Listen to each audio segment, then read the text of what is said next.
Hello दोस्तों, this is from एसपल updates. और आज हम बात करने वाले हैं आत्मनिर्भर भारत के लिए। और आप लोग जानते हैं कि प्रधानमंत्री की पहल रही है आत्मनिर्भर भारत को लेकर, और आज के टाइम पे बहुत ज्यादा जरूरत है कि भारत जो है वो आत्मनिर्भर बने। लेकिन आत्मनिर्भर भारत होता क्या है? हर किसी ने अपनी अपनी एक सोच उसके साथ जोड़ ली है। तो आत्मनिर्भर भारत के जो कॉन्सेप्ट है उसे क्लियर करने के लिए आज मेरे साथ जुड़े हुए हैं मनीष मिश्रा जी। मनीष मिश्रा जी एक सेवक रहे हैं, स्वयं सेवक रहे हैं, समाज की सेवक रही हैं। और इसके अलावा उन्होंने एक किताब भी लिखी हुई है, पद्म ज्योति सावरकर। तो मनीष वर्मा जी जो है बीजेपी से बहुत समय से जुड़े हुए हैं और हमें ठीक से बता सकते हैं चीजों के बारे में कि क्या होता है आत्मनिर्भर भारत, किस तरह से हम लोग एज इंडिविजुअल आत्मनिर्भर भारत में हिस्सा ले सकते हैं, पार्टिसिपेट कर सकते हैं। बहुत बहुत शुक्रिया सर हमारे प्रोग्राम में जुड़ने के लिए। मनीष सचिन जी नमस्कार। और आपके जितने भी साथी इस कार्यक्रम को देख रहे हैं, सुन रहे हैं, उन सभी को मैं सादर प्रणाम करता हूं। और अपने स्वतंत्रता समर की जो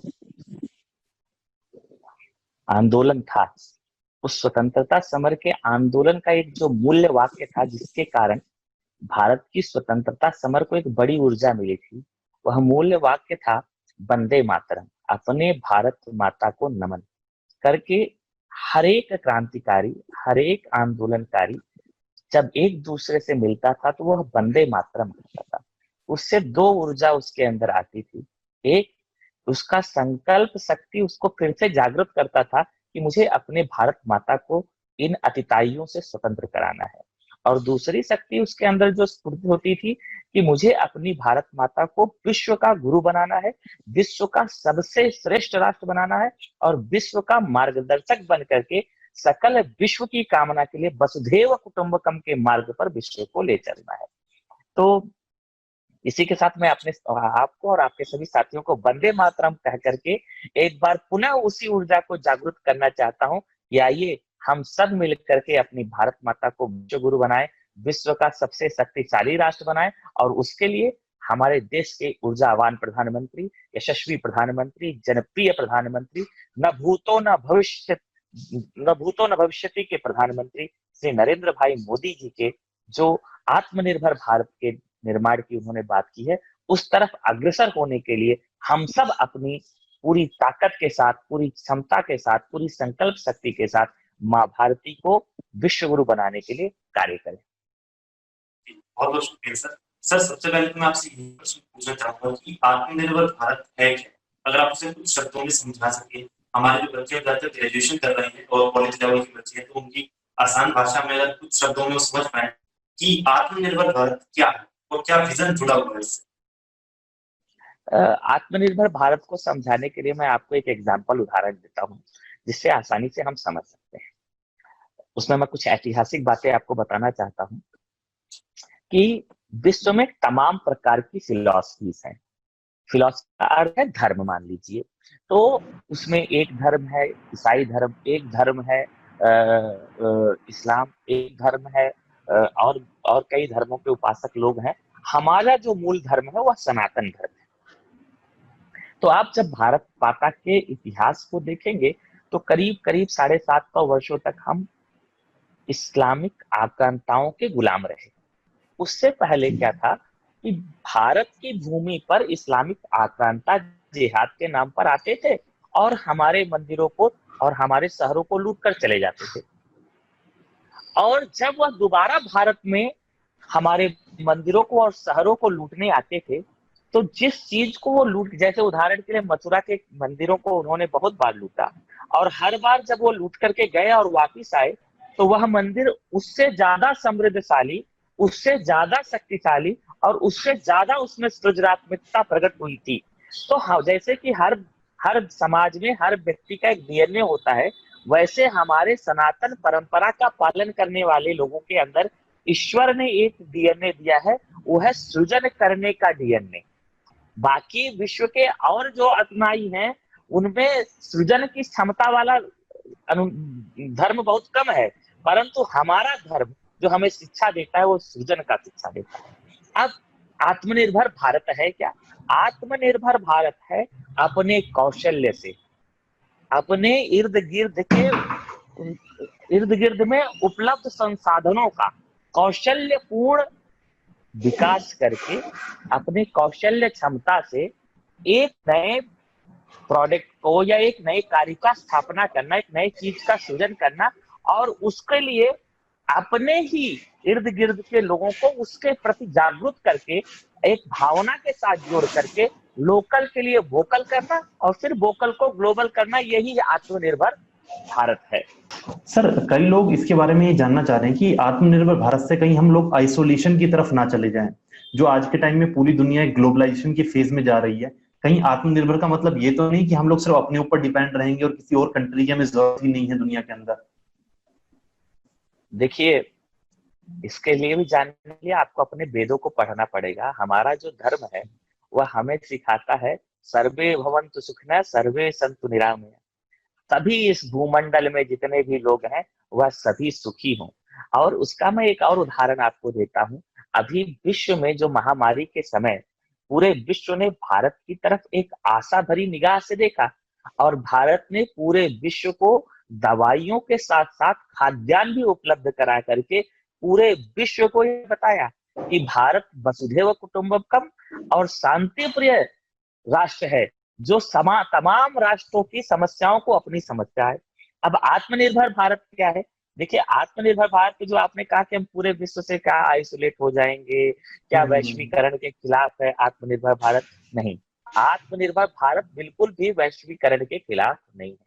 आत्मनिर्भर भारत बताता है हमें कि जैसे भारत को खाद्यान्न में आत्मनिर्भरता है, उसी प्रकार भारत को तकनीकी में आत्मनिर्भरता है, उसी प्रकार भारत को फार्मास्यूटिकल क्षेत्र में आत्मनिर्भरता है, उसी प्रकार भारत को अन्य जो क्षेत्र है जैसे सामरिक अस्त्र शस्त्र के क्षेत्र है उसमें आत्मनिर्भरता है। तो जब हम आत्मनिर्भर होंगे और तब जब हमारा खुद का पेट भरा होगा, हमारे पास एक्स्ट्रा कोई चीज होगी, तभी हम वो विश्व को दे सकते हैं। तो इसीलिए आत्मनिर्भर भारत भारत माता को विश्व गुरु बनाने में, और भारत का आत्मनिर्भर होने से विश्व का कल्याण सर्वाधिक होगा। एक हमारा पड़ोसी राष्ट्र है, वो भी कई क्षेत्रों में आत्मनिर्भर है, परंतु आप उसकी हरकतों को देख रहे होंगे, पूरा विश्व आज उसकी हरकतों से परेशान है। अब शक्ति किसको मिलनी चाहिए? शक्ति उस व्यक्ति को मिलनी चाहिए, शक्ति उस राष्ट्र को मिलना चाहिए जो उस शक्ति का सदुपयोग कर सके, जो उस शक्ति को अपने अंदर समाहित कर सके। उसको नहीं मिलना चाहिए कि जो उस शक्ति का दुरुपयोग करे। तो जैसे हमारे पड़ोसी राष्ट्र हैं, दोनों ही तरफ ऐसे राष्ट्र हैं जो अपने शक्तियों का दुरुपयोग करते हैं। इसीलिए आज के दिन यह बहुत बड़ी आवश्यकता है। आप देखते होंगे कि भारत के एक तरफ चीन ने अपना मोर्चा खोल रखा है, दूसरे तरफ दूसरे पाकिस्तान ने अपना मोर्चा खोल रखा है, और इन दोनों के षड्यंत्र से हमारा एक बहुत ही रोटी और बेटी का संबंध वाला राष्ट्र नेपाल, वो भी आज हमसे थोड़ा सा अपनी मत भिन्नता प्रकट कर रहा है। तो ऐसे में यदि भारत को आत्मनिर्भर होना कितना आवश्यक है, यह बहुत निर्भरता की तरफ तो भारत को स्वतंत्रता के तुरंत बाद ही बढ़ जाना चाहिए था, परंतु दुर्भाग्य से भारत में कुछ ऐसी सरकारें रही जिन्होंने भारत के इतिहास से, भारत की आत्मनिर्भरता से, भारत के गौरव से थोड़ा सा तो समझौता किया। और आज माँ भारती ने, भगवान श्री हरि विष्णु जी ने स्वयं भारत को उस आत्मनिर्भर भारत बनाने के लिए एक ऐसा ऊर्जावान प्रधानमंत्री दिया है जो आज विश्व का, भारत का ही नेता नहीं विश्व का नेता बन गया है, शांति का प्रतीक बन गए हैं। और ऐसे समय में जब चीन भारत को आंख दिखा रहा है, तो भारत उसे दो आंख दिखा करके उसे उसकी सीमा में रहने के लिए, उसको उसकी सीमा में बांधते हुए यह बता रहे हैं कि भारत किसी से डरता नहीं है, भारत किसी से झुकता नहीं है, भारत सम्मान से आपको अपना भाई बना सकता है, भारत सम्मान में आपको अपना बड़ा भाई कर सकता है, लेकिन भारत को आंख दिखा करके आप भारत की संप्रभुता के साथ खिलवाड़ नहीं कर सकते। इसलिए आज अति आवश्यक है कि भारत का प्रत्येक युवा, आज भारत में युवाओं की आबादी 65% के आसपास है, 28 से 35 वर्ष के युवा की। आज हम चाहें तो इस आत्मनिर्भर भारत के आंदोलन को एकदम से बड़े लेवल पे खड़ा करके भारत को विश्व गुरु, जो विवेकानंद जी ने बताया है कि उन्होंने भविष्यवाणी की है कि भारत 2025 में विश्व गुरु बनेगा, और मुझे लगता है कि हम उसी तरफ आगे बढ़ रहे हैं। अगर युवा पूरी ऊर्जा के साथ आज इस संकल्प के साथ खड़ा हो गया तो भारत 2025 में जरूर विश्व गुरु बनेगा। जी सर, आपने कहा कि जो युवा हैं वो एक बहुत बड़ा रोल इसके अंदर प्ले कर सकते हैं। मेरा सवाल सर यही है कि एक आम नागरिक होने के नाते, एक कॉमन पर्सन होने के नाते, आत्मनिर्भर भारत सुनने में बहुत अच्छा लगता है, लेकिन मेरा अपने इंडिविजुअल तौर पे क्या रोल हो सकता है जो मैं आत्मनिर्भर भारत में अपने आप को इन्वॉल्व कर सकूं और इस देश की तरक्की के लिए आगे बढ़ सकूं? देखिए, आत्मनिर्भर भारत के लिए मैं आपको एक उदाहरण देता हूँ। जैसे कि मैं जी। बस्ती जिले से आता हूँ, उत्तर प्रदेश के, हम्म। और मैं बस्ती जिले के उत्तर प्रदेश से आने के बाद मैं अपना दिल्ली विश्वविद्यालय में पढ़ाई किया, और यही इस क्षेत्रों में दिल्ली में बस गया, और दिल्ली के राजनीति में, दिल्ली के विकास में अपना योगदान निभा रहा हूँ, और अपना व्यवसाय स्थापित किया। परंतु जी। आत्मनिर्भर भारत में प्रधानमंत्री ने जिस दिन आह्वान किया कि भाई हम्म। हमें अपने क्षेत्र में कुछ विकासात्मक कार्य करना चाहिए, तो मैं अपने जिले में गया, वहां की मैंने संभावनाओं को तलाशा। तो वहां पे गन्ने की खेती की अधिकता है, आम की अधिक उपलब्धता है, आलू की अधिक उपलब्धता है, मूंगफली की अधिक उपलब्धता है। तो उससे रिलेटेड एक फूड प्रोसेसिंग यूनिट मैं वहां शुरू कर रहा हूँ। और भारत के प्रधानमंत्री ने सबको इस क्षेत्र में बहुत सारी पॉलिसी निर्माण किए, जैसे कि अगर आप डेयरी चालू करना चाहते हैं तो उसमें 90% तक भारत सरकार जो है आपको लोन दे रही है। तो अर्थ की चिंता नहीं है। आवश्यकता है कि सिर्फ आपको अपने इर्द गिर्द की संभावनाओं को तलाशने की, और उसको तलाशने के बाद आप अपने आसपास के ही क्षेत्रों के कौशल्य युक्त जो है, जो मजदूर हैं, उनको ढूंढ करके, या अपने मजदूर भाइयों के साथ एक कोऑपरेटिव बना करके, एक समूह बना करके अपने क्षेत्र की संभावनाओं के साथ आप उस क्षेत्र में आगे बढ़ सकते हैं। जैसे कन्नौज है, वहां आलू का बहुत बढ़िया काम किया जा सकता है। कानपुर में लेदर का बहुत बढ़िया काम किया जा सकता है। दिल्ली के इर्द गिर्द ऑर्गेनिक खेती की जा सकती है। तो ये जी। जी। आत्मनिर्भर भारत में आपको सिर्फ अपने इर्द गिर्द की संभावनाओं को तलाशना है। भारत सरकार इस मुहिम में कंधे से कंधा मिला करके प्रत्येक युवा के साथ खड़ा है कि हमें आत्मनिर्भर भारत में बस आपको अपने संकल्प की शक्ति को मजबूत करने की आवश्यकता, कि मुझे यह कार्य करना है, तो आप उसमें निश्चित तौर पर सफल होंगे। जी। सर, मेरा एक सवाल इससे ये और बनेगा कि हमारा जो देश है वो कहा जाता है कि हमारा देश गांवों से मिलकर बना हुआ है। खैर, तो ये नया कॉन्सेप्ट है और बहुत कम शहर हमारे देश के अंदर है। तो कहा जाता है कि भारत जो है 7 लाख गांवों का एक देश है।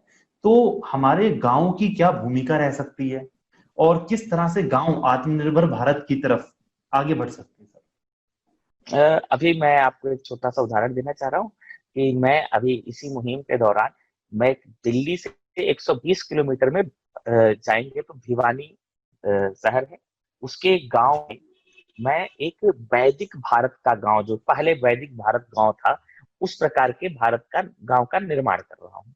जहाँ पे सर? आप देखे होंगे हमारे यहाँ एक लोहार जाति होती है, हम्म।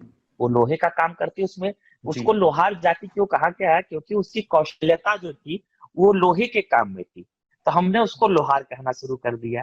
उसी प्रकार बढ़ई नाम सुना होगा, जो फर्नीचर का काम करते थे, फर्नीचर। उनको फर्नीचर के काम करने में बड़ी पारंगतता थी, तो उनको बढ़ई कह दिया।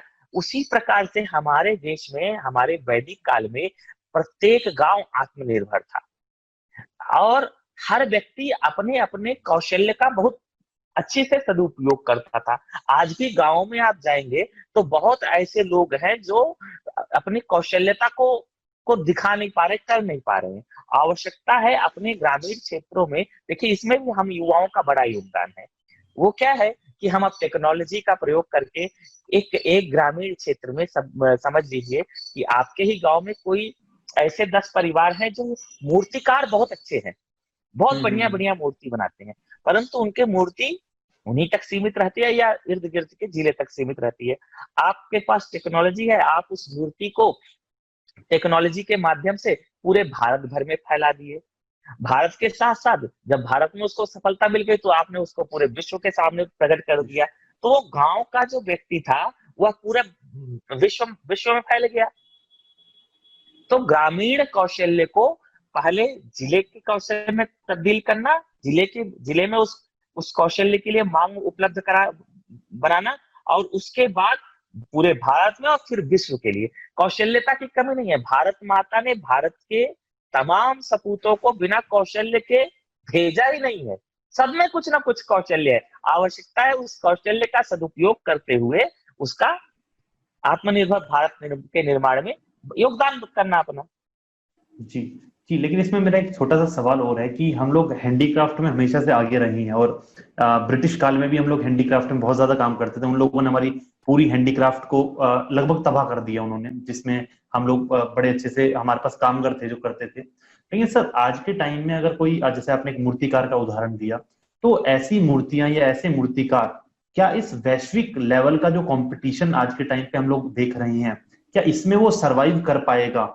ये एक बहुत बड़ा हमारे सामने क्वेश्चन है। और दूसरा कि चाइना के जो आइटम है वो इतने सस्ते आती हैं, और वहां पे जो सरकार है वहां की वो इतनी मदद करती है उन्हें कि जो उनके प्रोडक्ट का रेट बनता है उससे भी कम में वो मार्केट के अंदर प्रोडक्ट पहुंचा रही है।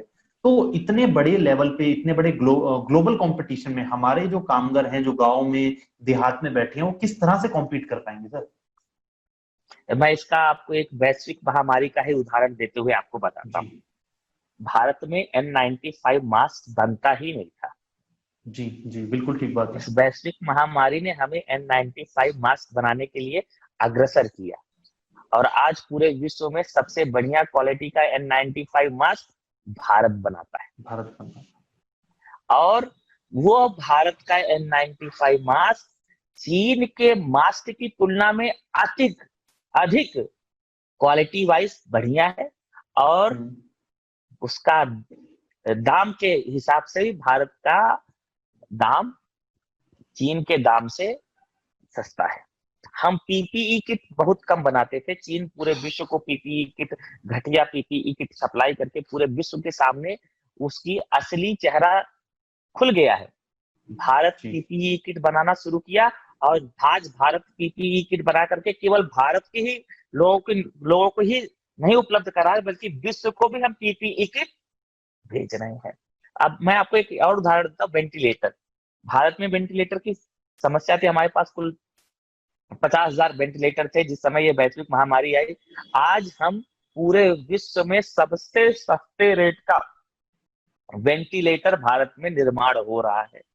तो भारत के वो लोग हैं जो जब किसी चीज की आवश्यकता होती है, हम तो स्वतः ईश्वर ने हमारा सृजन ही ऐसा किया है कि हम पूरे विश्व में एक ऐसी प्रजाति है, हमारी सनातन धर्म परंपरा को पालन करने वाले लोगों की, वैदिक परंपरा को जीवन जीने वाले लोगों की, कि उन्होंने हमेशा हमें आत्मनिर्भर बना करके भेजा है। हमें जिस चीज की आवश्यकता होगी उसमें हम निपुण हो जाएंगे। ऐसा हमारी संस्कृति है, ऐसा हमें शिक्षा मिला है। तो ये 3 उदाहरण से आप समझ गए होंगे कि भारत ना केवल, आप एक और उदाहरण देना चाहता हूँ, जितने दाम में, जितने बजट में हॉलीवुड की फिल्म बनती है, एक फिल्म था स्पेस या कुछ ऐसा ही फिल्म था, उस फिल्म का जितना लागत था उस फिल्म के निर्माण में, ग्रेविटी, उस फिल्म के निर्माण में जितना लागत था उससे कम लागत में भारत ने चंद्रयान 2 बनाया।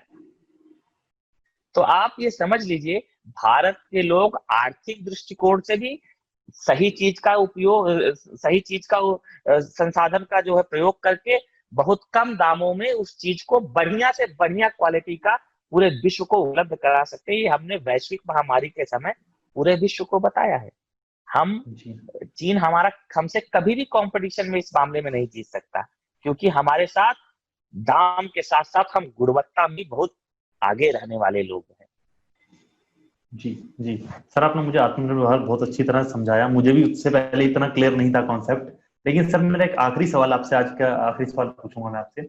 अभी जो ये लगभग 59 चाइनीज ऐप को जो बैन किया गया है इंडिया के अंदर, क्या ये भी आत्मनिर्भर भारत की तरफ एक कदम है, और इसे कितना जोड़ के देखा जा सकता है आत्मनिर्भर भारत से? देखिए, आपने जो पहला प्रश्न शुरू किया था कि क्या हम वैश्विक समाज से अपने आप को आइसोलेट तो नहीं कर रहे हैं, जी जी, तो मैंने आपको उसका उत्तर दिया था कि भारत की जो परंपरा है, हमारे जो सुबह शाम हम प्रार्थना करते हैं भगवान के सामने, उसमें हम पूरे वसुधा की बात करते हैं। उसमें चीज भी है वसुधा में, परंतु उस वसुधा में भगवान राम ने हमें यह मार्ग बताया है कि पहले जो है शांति प्रस्ताव कर भेज करके, अनुनय विनय करके किसी भी चीज का को शुरुआत करना चाहिए। लेकिन जब कोई काम अनुनय विनय से नहीं हो तो हमें अपने आप को, अपने शक्ति को भी दिखाना चाहिए। चीन हमारे अनुनय विनय को नहीं मान रहा है। चीन वैसे भी विस्तारवादी राष्ट्र है, उसे हमेशा विस्तार करने की आदत है। तो वह सोचा कि भारत में फिर से पुनः विस्तार कर लेंगे। उसको यह नहीं पता था कि भारत की सरकार जो है अब बदल गई है। भारत में एक 56 इंच सीना वाला प्रधानमंत्री है जिसका आत्मबल बहुत मजबूत है। वह विवेकानंद और वीर सावरकर के मार्ग पर चलने वाला प्रधानमंत्री है। वह प्रधानमंत्री नहीं है जो अन्य विचारधारा के प्रधानमंत्री जैसे रहे, समझौता कर लिए, परंतु यह प्रधानमंत्री समझौता करने वाला नहीं है। यह प्रधानमंत्री समय आने पर हाथ भी जोड़ना जानता है और समय आने पर आंख दिखाना भी जानता है।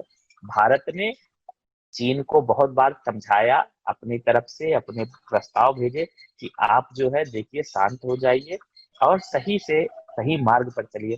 जब वह नहीं समझा, हमारा और चीन और भारत का बहुत सारा व्यापारिक बहुत बड़े लेवल पे हम दोनों एक दूसरे के व्यापारिक पार्टनर है, जिसमें हम बहुत कम सामान चीन को उपलब्ध कराते हैं। चीन से हम बहुत कुछ लेते हैं, यानी चीन हम पर निर्भर है।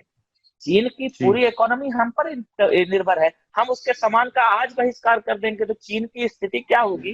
जैसे आपने देखा होगा, टिकटॉक पूरे विश्व में नंबर 1 पे था और जिस दिन भारत ने बैन लगाया उस दिन उसका क्या हाल हो गया। तो वह करना पड़ा। जब विनय अनुनय विनय नहीं माना चीन ने, भारत के धन का उपयोग भारतीयों फौज के खिलाफ करेंगे, यह संभव नहीं है। इसका संदेश भारत के प्रधानमंत्री ने दिया और भारत के प्रधानमंत्री ने संदेश दिया तो भारत की जनता की नस को टटोल करके दिया। आपने देखा होगा कि भारतीयों ने इस जो 59 कंपनियों पर जो ऐप है उन पर बैन लगाने के बाद भारत के कोटि कोटि जनता ने प्रधानमंत्री का धन्यवाद किया। ये आपने बहुत बहुत जनता के मन की बात की है। इसलिए चीन पर इन ऐपों पर प्रतिबंध किसी उस कारण से नहीं लगाया गया है, आत्मनिर्भर भारत के लिए नहीं लगाया गया है। यह एक कूटनीतिक निर्णय है कि आप हमारे धन का प्रयोग, आप हमारे ही सैनिकों की हत्या करने के लिए हमारे ही खिलाफ आप हमारे ही पैसे का प्रयोग करेंगे, यह संभव नहीं है। युद्ध और व्यापार एक साथ नहीं चल सकता। या तो आप युद्ध कर लीजिए या तो आप व्यापार कर लीजिए। व्यापार करेंगे तो आप हमेशा हमारे भाई हैं, मित्र हैं, लेकिन अगर युद्ध करेंगे तो आप हमारे शत्रु हैं। और शत्रु का दमन करने के लिए जितनी भी आवश्यक कदम उठाने हैं वो सब भारत उठाने में 1 मिनट भी हिचकेगा नहीं। इस बैन के बाद पूरे विश्व ने देख लिया कि भारत चीन के सामने झुकने वाला नहीं है। और जाते जाते भारत के युवाओं के लिए गर्व की बात मैं ये कहता हूं कि जो ताइवान ने एक कार्टून बनाया था जिसमें ड्रैगन के ऊपर भगवान राम अपना जो है धनुष ताने हुए थे, हर प्रत्येक भारत के युवा को अपने जीवन का आदर्श भगवान राम को बना करके आत्मनिर्भर भारत के लिए विवेकानंद जी और हमारे देश के यशस्वी प्रधानमंत्री श्री नरेंद्र भाई मोदी जी द्वारा दिखाए गए मार्ग पर चलते हुए भारत माता के लिए हमें दृढ़ संकल्प होकर के आत्मनिर्भर भारत के निर्माण में अपने जीवन का क्षण क्षण अर्पित कर देना चाहिए। बहुत बहुत शुक्रिया मनीष जी। और आपने, मुझे लगता है कि बच्चों को काफी मोटिवेट कर दिया अपनी बातों से और हमें सही दिशा में समझाने की कोशिश की क्या होता है आत्मनिर्भर भारत। हर एक स्टूडेंट, हर एक इंडिविजुअल किस तरह से इस आत्मनिर्भर भारत में अपनी सहभागिता दे सकता है, अपना पार्टिसिपेशन दे सकता है, ये बहुत ज्यादा जरूरी है। जब एक विजन हमारे साथ, एक बहुत बड़ा विजन जुड़ जाता है तो उसके साथ काम करने वाले लोग भी जुड़ जाते हैं और ये बहुत ज्यादा जरूरी है कि उन सबके दिमाग में क्लैरिटी ऑफ थॉट हो कि हमें करना क्या है। और सर मनीष जी, आपने ये आज मेरे ख्याल क्लैरिटी ऑफ थॉट बहुत सारे लोगों को, जितने भी तमाम लोग इस इंटरव्यू को देखने वाले हैं, उन सबके दिमाग में क्लैरिटी ऑफ थॉट पहुंच जाएगा कि हमें करना क्या है और किस तरह से करना है और हमारे प्रधानमंत्री की इसके पीछे एक बड़ी सोच क्या है जो भारत को कई गुना आगे ले जाने वाली है। बहुत बहुत शुक्रिया मनीष जी हमारे साथ इस प्रोग्राम में जुड़ने के लिए। धन्यवाद। और सभी आपको और आपके सभी जो इस चर्चा को सुनेंगे उन सबको मैं अपने तरफ से बहुत बहुत शुभकामनाएं देता हूं कि आत्मनिर्भर भारत की तरफ आगे बढ़े और एक दूसरे के साथ जब भी बातचीत करें, मिले, हाय हेलो छोड़िए और वंदे मातरम बोलिए और कम से कम 10 साल तक किसी देवी देवता की पूजा मत कीजिए, केवल भारत माता की पूजा मत करिए। जब तक भारत विश्व गुरु नहीं बन जाता तब तक हमारा सिर्फ एक ही देवता है, हमारा एक ही माँ है, हमारा एक ही पिता है, हमारा एक ही संकल्प है, भारत माता को विश्व गुरु बनाना। वंदे मातरम।